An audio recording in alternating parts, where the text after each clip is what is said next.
I spent the past few months drilling holes and filling holes up in the boat, and now I'm drilling holes in the boat. There we go. So that's for the drain bung for the forward watertight compartment. So where are we and what are we doing aboard Sagarmatha? Let's stop and have a bit of an update for once. The watertight area, we're up here in the forepeak, and it's pretty cold at the moment. It's a lovely crisp blue sky day, but it was -3 when I got in the car this morning, and when I arrived at the boat, the temperature inside the boat was 0, and that's in spite of having one of those frost heaters inside the boat just to keep the edge off. So I suppose it's doing its job, but only just. We've done a lot of work on the boat, still doing a lot of stripping out. There's mess everywhere, and you need very powerful rose tinted spectacles when you're looking at Sagarmatha at the moment. But the good news is we're getting through it. Every area of the boat has a jobs list, and as you can see, we're crossing them off, so that's good news. And the intention with the watertight area is basically to seal it up with a plywood panel that's the same thickness as the original bulkhead. There won't be a hatch on it, it'll just be screwed up, and it'll be full of these things.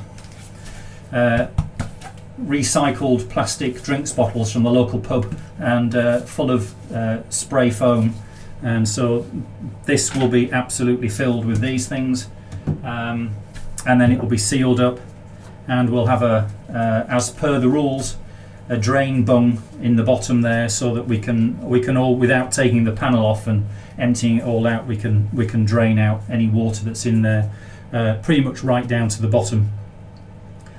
We've gone a bit, that's the rule compliant side, and we've stripped the forepeak out completely because we're fitting a watertight door, which is literally just a sheet of plywood that will be watertight sealed to the main bulkhead. There'll be, except for a small access hatch that I cut into this, and the foredeck hatch, there won't be any day-to-day access through into the forepeak. It'll be just a sail locker basically, and these stowage areas that I'm kneeling on at the moment, there's actually a further 1, 2, 3 watertight areas. I've sealed them all up with epoxy, any little gaps that they had. So in actual fact, you've got 1, 2, 3, 4, and then the total area here with the watertight door, and five watertight areas forward. All the stuff here that I'm kneeling on will have more of these recycled bottles in. They just won't have the foam in. The foam's actually pretty expensive when you start filling an area that size, and it's not actually a rule compliant thing, but it will give you that extra bit of security. So I'm just filling them with empty bottles. They'll be sealed watertight, and half of the battle is filling what should be a watertight area with bottles, so that, or any kind of foam, etc., so that if that hull is breached and there is water ingress, there's very little free air space in there for the water to fill it. So it's a kind of win-win situation. So that's where we are with the forepeak. On the sponsorship front, we're starting to get some good news now. And just on the build up to Christmas, I had two new sponsors come on board, each with £5,000. So that's Salcombe Brewery. Mark Tyner of Salcombe Brewery and I sailed together on Challenger 2 in the Rolex Fastnet race in August, and he's been wanting to do something with us for ever since then, and that finally came good in December. And in the same week, the Scarborough Business Ambassadors came on board equally with £5,000, and so added to £5,000 that was raised very early on in the campaign by David Ton from the USA. He was one of my Dare to Lead crew members and his company BTS Software Solutions in the United States have also given us £5,000. So we've raised £15,000 worth of sponsorship so far, and the GoFundMe as of as of yesterday, with a generous donation from Alan Bateman, who's also a Dare to Lead crew member. A lot of the Dare to Lead crew have been very generous in supporting us, and we've now got a total of £18,000 in the GoFundMe. So we're just over halfway, really, towards our target. The target was £50,000, but that doesn't include the sponsorship fee I have to pay the race organisers. So I started paying the sponsorship fee, and if we get another 5 sponsors at £5,000, even if we don't get any more money through the GoFundMe, which obviously would be great to have, then we've got the funding we need to do everything that I need to do.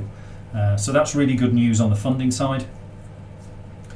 Just really an update for you today with where we are with the boat and the campaign, etc. It's 2022 now.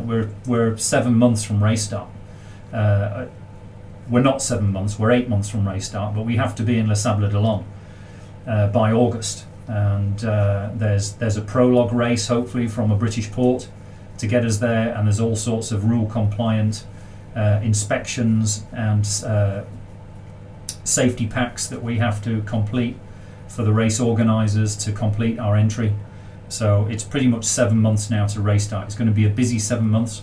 I'm working on Sagarmatha every day, and this Friday we have a business breakfast which has been arranged by the Scarborough Business Ambassadors, one of the sponsors, to raise our profile with local businesses and see if we can't get some more people on board. We've got a few irons in the fire there, so we're hopeful that will generate at least another couple of sponsors, and then we'll be well on our way to the start line. So all good news, really, and that's where we are. I just need to keep going with the refit. So that's great news all round. Get involved, join us, guywaitssailing.com, Facebook, Guywaite Sailing. Just follow us on Instagram, on Twitter, on LinkedIn. There's no hiding place. And great, thanks for all the support so far, and please get on board. It's going to be a fantastic race, without a doubt. The biggest challenge and adventure and event of my life. So and you can be part of it. So why not? There's no excuse not to, really. You know you want to.